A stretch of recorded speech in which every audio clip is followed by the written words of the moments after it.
Welcome to our study for this week. We'll be looking at justice and mercy in the Old Testament. It's quite an interesting topic, I must say. But before we go on, shall we have a word of prayer from Kasapo? Shall we pray? Our gracious, kind, and loving Father, we'd love to thank you, dear Jesus, for making it possible for us to meet in this manner. As we begin today's lesson, dear Lord, we pray that you may go before us, may you open up our minds, may we be able to speak, and may people be able to understand whatever we're going to speak today. We thank you for this time, and we pray in Jesus' name with thanksgiving in our hearts. Amen. A story is told of a 10-year-old boy who was standing outside the shoe store. The lady that was inside the store saw him standing and staring at something. So she walks out to meet the boy and asks him what he was staring at. And the boy says he was telling God, he was actually asking God to give him a pair of shoes. So this lady got the boy, took him into the store, took him to the back of the store, got a basin of water, cleaned his feet, dried them, got a pair of socks, put them on his feet, and gave him a new pair of shoes. When the lady was done, this little boy looks at the lady and says, "Are you the wife of God?" This boy was asking a very simple question, but that was a very deep question that he asked this lady. As a church of God, we are the wife of God. We are the bride of God. We are supposed to be behaving that way each and every day of our lives. But so many times, we forget what our role is in this world, and we end up living mostly for ourselves. Let's turn to the Bible and read 4 texts. Jacob, you start with Exodus, and then we'll read a few other texts before we can get into the nitty-gritty of the lesson. All right, Exodus 22, verse 21 to 23 from the New Living Translation. It says, "You must not mistreat or oppress foreigners in any way. Remember, you yourselves were once foreigners in the land of Egypt. You must not exploit a widow or an orphan. If you exploit them in any way and they cry out to me, then I will certainly hear their cry. My anger will blaze against you, and I will kill you with the sword." I'm reading Amos 4, verse 8, verse 4 to 7 from the King James Version, and it reads, "Hear this, O ye that swallow up the needy, even to make the poor of the land to fail, saying, when will the new moon be gone, that we may sell corn, and the Sabbath, that we may set forth wheat, making the ephah small, and the shekel great, and falsifying the balances by deceit, that we may buy the poor for silver, and the needy for a pair of shoes, yea, and sell the refuse of the wheat? The Lord hath sworn by the excellency of Jacob, surely I will never forget any of their works." Acts 20, verse 35, reading from King James Version. "I have showed you all things, how that so laboring ye ought to support the weak, and to remember the words of the Lord Jesus, how he said, it is more blessed to give than to receive." Psalm 146, verse 7 to 9. "He upholds the cause of the oppressed and gives food to the hungry. The Lord sets prisoners free. The Lord gives sight to the blind. The Lord lifts up those who are bowed down. The Lord loves the righteous. The Lord watches over the foreigner and sustains the fatherless and the widow." So let's look at these 2 words, mercy and justice. What do these 2 words mean? Well, I'll pick out mercy. I've learned that, you know how we sometimes interchangeably imply grace when we say mercy, that when you have sinned and that the Lord cleanses you from your sin, His grace is towards you. His grace abounds for you in that moment. But then mercy is when I have the leprosy after I have sinned, or because of sin, I have, I feel it on me. So if I am relieved of the sickness of the leprosy, then the Lord is even merciful towards me. And I learned mercy in that way. And justice? Well, justice basically is equality over everyone, regardless of status, of age, especially in terms of spiritual matters. Okay. So it's basically equality. Yeah. Fairness. Fairness. So how can we marry the aspect of mercy and justice with the Sabbaths that are being talked about in our lesson today. We see there are 3 different types of Sabbaths that are being talked about. The first one being the weekly Sabbath, the second one being the 7-year Sabbath, and the Jubilee Sabbath, which was in the 50th year. So how can we relate? How can we apply mercy and justice to our Sabbaths? Okay, justice.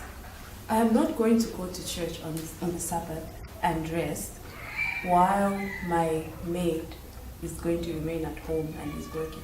That will not be fair. It will not be justice. So justice for our Sabbath should be that all of us are going to rest. We are all going to have equal rest. Like he said, it's fairness, it's justice. Everyone is going to rest. I think that would be justice for. So in Sabbath, it's more like everybody has a right to the Sabbath. Yes. There should be no classifications, no social standings that separate who should enjoy the Sabbath and who shouldn't.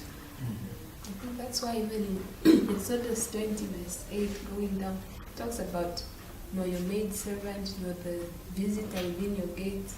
I think that is why those are emphasized, so that it shows that it's supposed to be for everyone. You should give every person an opportunity to keep the Sabbath. Otherwise, it will be for the rich. I've got Or money. the poor Yeah. who have problems and want to go to church. So there's no entitlement when it comes to the Sabbath. It is just it's like grace, I should think. It's something that has just been given to all of us. On the Sabbath, I think I even like the idea that we call each other brother and sister at church. You find some are brigadier generals, some are doctors, some are lawyers. We don't call them state council when they come to church. When we come to church, we are all just brothers and sisters, all of us sitting at the feet of Jesus. What has impressed me much is the Lord's concern over his people, the orphans and the widows, in the text that we just read. In the verses that I read, he kind of gives a warning. Did I read that right? Yes, he does. That if you mistreat or if you oppress them, my anger. Yeah, he says, I will kill you. Don't mess with these orphans, And then there's a verse that she read from Amos that says that people are thinking, when will the Sabbath end so that we can go and deal with our weeds, leaving the Sabbath so that you can go and oppress people. That was deep for me. There's also the mercy part we haven't talked about. Mercy with Sabbath, how do we link that? So not only am I to go to church, I've carried food, not only am I to eat alone, but I must share with someone who's not privileged enough with that food. And not only that, we also have to remember those of our friends who hadn't managed to come to church. I think we must be merciful enough to inquire as to why they are not at church. Yeah. So I think that's how we can relate the Sabbath to mercy. And I like what the lesson writer says. The lesson says, as a redeemed people, Israel had an obligation to be a light to the world, showing forth God's mercy to others with no partiality. With thanksgiving, they were to represent God's character to those who didn't know Him. Going to church has become like a custom. For the most part, we just do it because, Saturday comes, I have to go to church, I have to get my study guide, I have to do. But there's more that we're supposed to be doing on the Sabbath. I wish we could have less time spent at church. If you look at the format of our worship, we are at church. I'm a Sabbath school superintendent, meaning I've got to be at church at 8 for the teacher's class. You're at church all morning, main service, then there's a Bible study. You leave church at about 17, 18. So when do you do the acts of mercy with that kind of a worship setup? Well, I guess in the afternoon service, you could visit the hospital as a class unit. Somehow would want to be integrated, but I get your point. Yeah. So how do you? Fortunately enough for us, I think even at our church, almost every Sabbath there's somebody that comes to ask for help. And we always know there's always someone who come and ask for help. Like this past Sabbath, there was a blind man that came, and everyone around him looked irritated. Like, they are here again. But we always know there's always someone that needs help on Sabbath. We should maybe plan for those people that always come Sabbath after Sabbath. And then also his point of, we always go to church and we want to come back home for lunch. We could take the time to fellowship with one another. During the week, we each have our burdens, cares, we have problems. And on the Sabbath, you want to go, and it would be so nice to share what you had through the week with your brother. You said we call each other brothers and sisters. So I think we could take that opportunity. You carry your food to church, have that time, fellowship with one another. And at the end of it all, you will end up helping a soul that was probably in need. And the other aspect is when we care for those people, even when it comes to us spreading the message to them, it won't be difficult because we have that relationship with them. We've created it.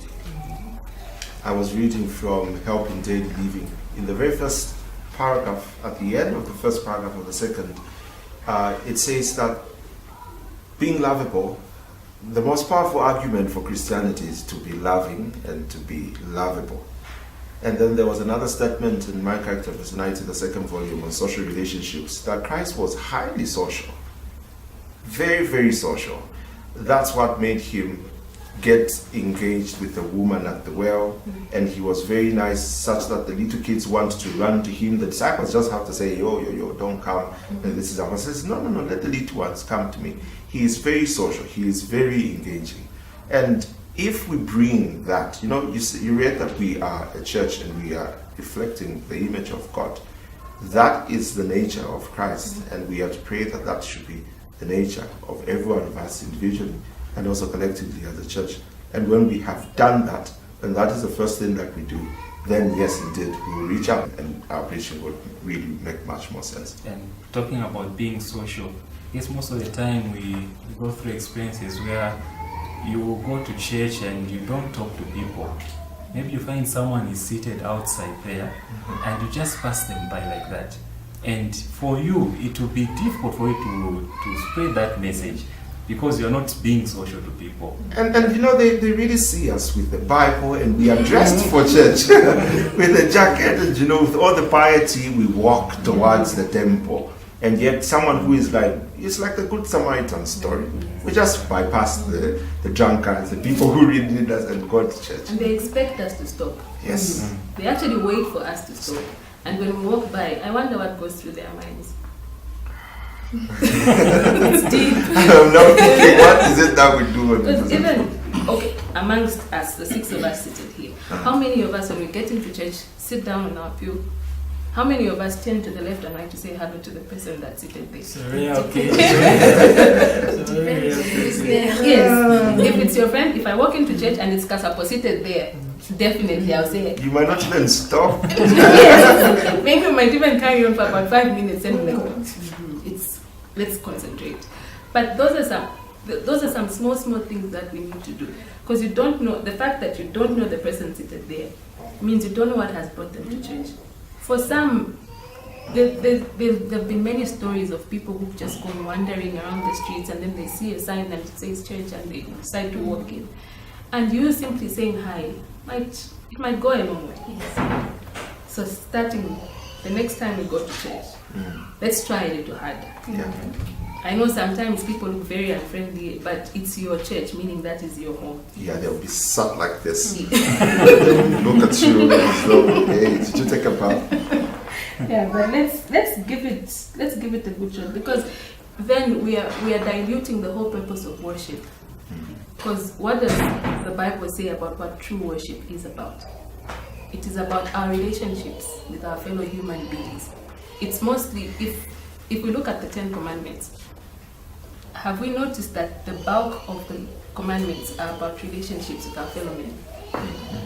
And only 4 with God. Only 4 with God. 6 are about how we treat one another, which says a lot about how God feels about the way we treat each other. So if we are not reaching out to these people in our societies that need us to reach them, then our worship, I can say, is in vain.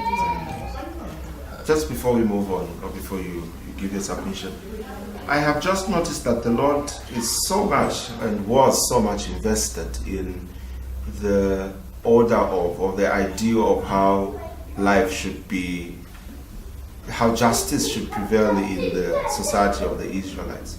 And I was thinking about the laws of Moses. Sometimes we think of them to be primitive, to be like, what were the laws of Moses, or which were nailed to the cross, an eye for an eye.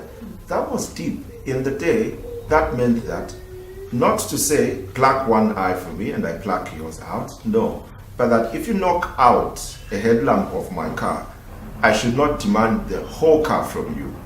To be fair, that justice should prevail, all you have to do is fix the headlamp that you knocked out. That was a very, very good law. That meant the one who has broken the law, the one who has done something wrong, will not have to pay too much, and that you might not have to gain too much.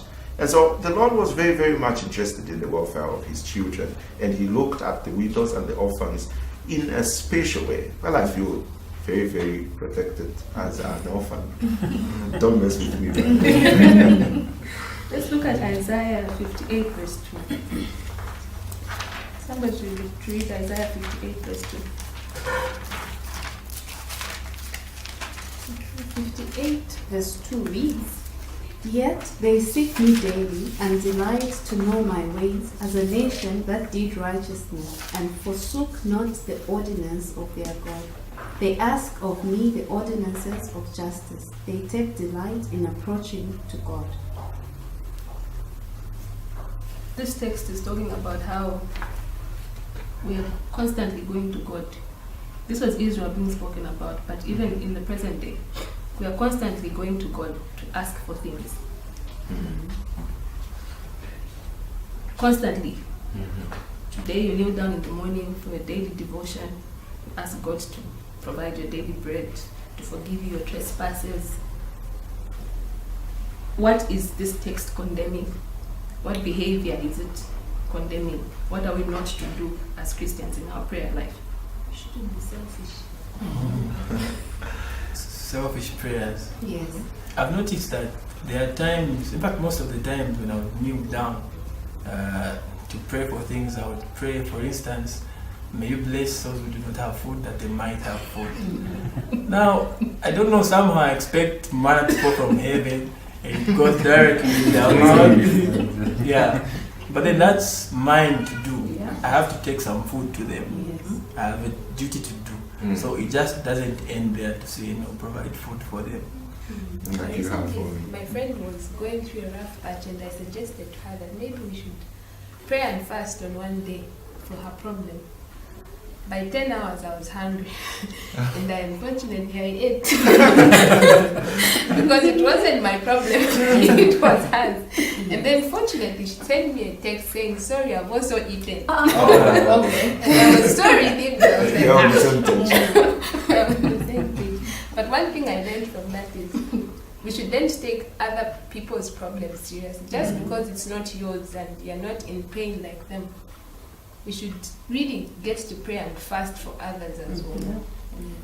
Yes. Most times when we kneel down to pray, we are tempted to ask, and it is all about asking. It is important sometimes to just, God does so many good things for us. Sometimes you just kneel down and just say thank you and end your prayer in just thanksgiving to God. But it is in us human beings, whenever we kneel down, we are always asking. Yeah. That's why I always think that Yes. Instead of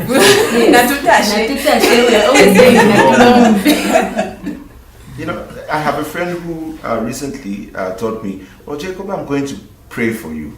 And then she said that she takes Wednesday as a day for prayer and fasting to pray for God's love in her life. That's the only thing she says. That's the only thing I get to pray for myself. I pray for genuine love for my brethren, and that I will ask on your behalf. That's all I do on Wednesdays, and I found that to be very, very deep. A deliberate move that I'm going to pray for God's genuine love for my brethren, and to also pray for them. Now, here, listen to this other version of what Kasapo just read from the New Living Translation. the point that you just raised, Isaiah 58, verse 2. Yet they act so pious. They come to the temple every day and seem delighted to learn all about me.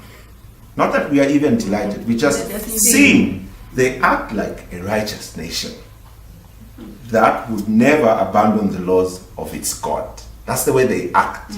Like the Lord sees all these things, you know. They ask me to take action on their behalf, pretending they want to be near me. That's the version in the New Living Translation. That's what it says. It's deep. It's deep that the Lord can read our motives. And so we just have to be brutally honest with ourselves and take what we really are to the Lord and say, Lord, help me. I'm failing to pray for other people. That could be the first prayer request that we could. And sometimes we pray for, like, we are praying that the Lord does something or performs a miracle in our lives. And we're always asking, why is God not answering my prayer? Those are some of the things that hinder our prayers being answered. So if you're not careful, we may have a form of godliness and yet denying its power. Maybe singing. By sticking to these self-centered prayers, we hinder God's blessings, because here it says, by blessing others, it's not only those others that are being blessed, but we're also being blessed as well. How often do we get to give someone something and you find that you get maybe 10 more of what you had given away? How many times do we give clothes to our relatives in the village, but your wardrobe never remains empty? Yeah, it's true. Blessed is the hand that giveth. giveth. I'm really touched by Jacob's friend. You know, if we prayed genuinely for the love of God to be in us, I think we would be a better people. So in short, in conclusion, what is calling us to be a church that is a force for good. I don't know, practically, what is it that we can do as a church to be a force for good? We could be reading about Israel and failing to apply that to our own lives. I am from Kansenshi Church, so what is it that, as me, what is it that we can do as individuals for our local churches to be a force for good? Because I believe all the churches that we go to are in the neighborhood. Maybe with the exception of Kasapo, who goes to Central, which is in town. But it has a neighborhood. It has a neighborhood. Dollar City Council. Yes, but all of us are going to a church that is surrounded by homes. So what can we do to be a force for good in those neighborhoods? Currently in our country, it's election madness that is going on. We are hearing about these ritual killings, people being killed because they're supporting one party over the other. As a church, normally what we do is, after these things happen, somebody gets killed, we'll go to the funerals. Yeah, and sing. We sing. We'll comfort those families. But don't you think we are able to stop the violence? We're able to do something to avoid the funerals, to avoid the hospital visitations. What is it that we can do as a church? And talking about the election time, we get to have members of our church that are seriously participating in all of this election thing, and most of the times we just laugh and say, yeah, Makada, but we don't do anything about it. Maybe we should take a step to speak to them and tell them what they're doing is not right. Maybe that's just one way of helping out. You know, the church has, the Seventh-day Adventist Church is a very, very well organized church. That it's got departments, and if we went back to the drawing board and read our church manual, we would be shocked as to what exactly one department is supposed to be doing. We've got so many, and I am almost sure, in fact, definitely confident that if we go back to the drawing board and say personal ministries, that it really means evangelism. Personal ministries, you see. If we say interest coordinator, it is coordinated when people come. What are their interests? Where have they come from? Can we link these people with this kind of class of people if they have got the same interest? Do you sing? We have a very good structure as a church, which I feel to some extent we have abandoned, that we are not very involved. When they say, this afternoon we'll not have a study, we'll have door-to-door evangelism. Oh, people don't turn up. No one wants to go. And yet that is one of the first things that we will do and step out. It's election time. We can go out. And then when we meet people, encourage them not to be involved in violent acts as a member of the church. I think the problem that we have, we usually leave these things to the leaders, yes. And yet it is us, the church, the people, who must get involved in these things. I think it's important that in the near future, in fact, immediately we are from this table, we must go and help out our fellows out there. Yes, we do. Yeah. The Bible in Deuteronomy 24 verse 22 says, "Remember that you were slaves in Egypt. That is why I command you to do this." The Israelites had been through a very bad experience in Egypt, and God delivered them from that, meaning He wanted them to share that love with others. He wanted them to tell the love of God to the world around them. In our day-to-day, it is our responsibility to go out to the world. We are God's hands. It is our responsibility to touch the world around us. We are God's feet to go where He may lead. It is our responsibility. As Christians, regardless of our financial situation, we must always remember the grace and unmerited favor that God has bestowed upon us. If we remember what God has done in our lives, like the song says, "This little light of mine, I will let it shine." You will not put it under a bushel. You want to put it somewhere where it will give light to the whole room. We are that light. And it is our responsibility each and every day, not just on Sabbath, but from Sunday through to the Sabbath. It is our responsibility to be God's hands to the rest of the world. And we are presented with opportunities to reach out to these people, to minister to them. But sometimes we just look at them and forget. And God says that their blood will be in your hands because of what you do. Yeah, so we should be serious about this issue. Actually, it's a very serious one, the topic that we have. I like the closing part here where it says, as Christians, regardless of our financial situation, we must always remember the grace and unmerited favor God has bestowed upon us. Thus, out of the richness and fullness of what we have in Christ, we need to be ready to serve and help those who need our service and our help. So I was just asking myself the question, why does He put us in a position where we have to help and serve and work? Why should we be the ones to extend to someone? What does that work in us? So from the book Mind, Character and Personality, the second volume, on page 625, the subtitle, the section head says, Ranks of Society to Prove and Develop Character. I'm just going to read a part of it. It says, "It was not the purpose of God that poverty should ever leave the world."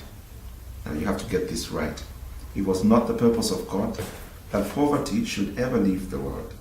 The ranks of society were never to be equalized, for the diversity of condition which characterizes our race is one of the means by which God has designed to prove and develop character.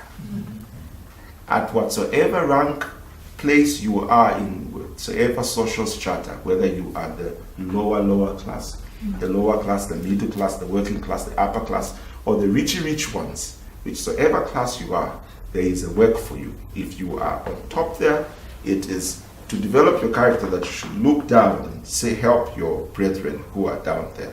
When you are down, that you should learn the lessons that come with you being in the lower class. It is by God's design that through this service, it will work in us a good, and that we might as well be saved. So thank you for joining us. So we urge each and every one of you that is listening to this lesson to find out what the needy need in your society. The people that are around you, what do they need? And be able to meet those needs. The same way that God has extended His mercy to you, in that same way, you ought to extend mercy to others. May God bless you. Amen. Amen.